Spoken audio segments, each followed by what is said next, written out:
It's such a small world and there's so many people on it that in a little while there won't be room to lie down.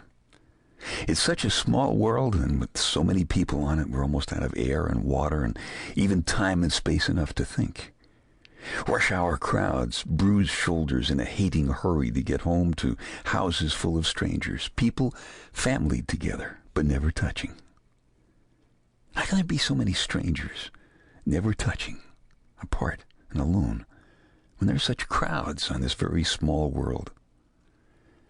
Come, my lovely lady, lie down, touch with me, while there's still room, while there's still time. Breathe deep, fresh, and pure. Love like a young earth, quaking with new life under me. Be my small world.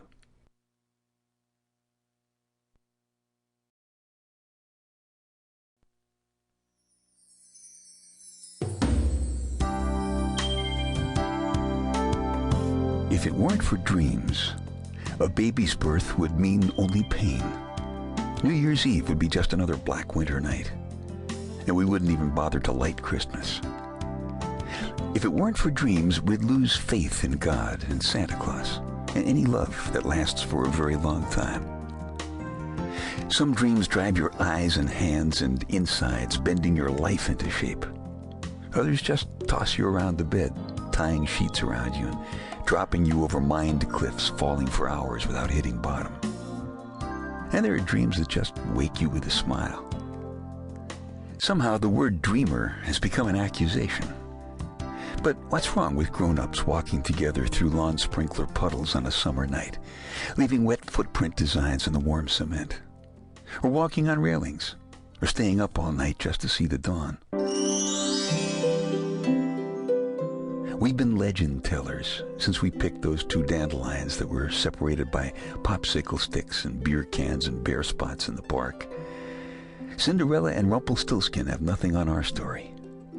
We turned those dandelions into two enchanted lovers and reunited them forever in a jelly glass on your dresser. Dreamers and dandelions and legend tellers reach for the moon with earth in our hands. We're incense and candle people, moonlight skinny dippers, seashell and magic rock collectors. We're sunshine lovers, piano plunkers, and window shoppers, revolutionaries, and flyers of yellow kites, until we meet someone who recognizes our own special dream, and then we become lovers. If it weren't for dreams, you and I couldn't see clearly enough to trace the footprints on the face of the moon, or watch planets twinkle on and off as they pass between the mountains on her rim. If it weren't for dreams, you and I couldn't touch carefully enough to warm and hold and then soften and harden and thrust and grasp the way we make love.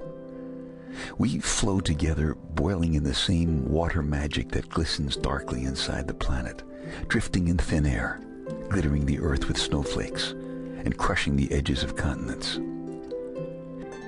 Dreams are best when dreamers come in two. But how could couples learn being one if it weren't for dreams?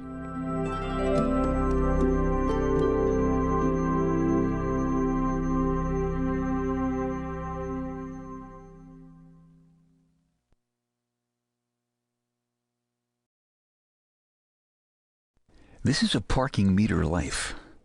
You've got to keep feeding it daily dreams, sweat, and belly laughs. It's the nickel and dime things that make it tick. And if all you've got is a fat 20 or a big deal,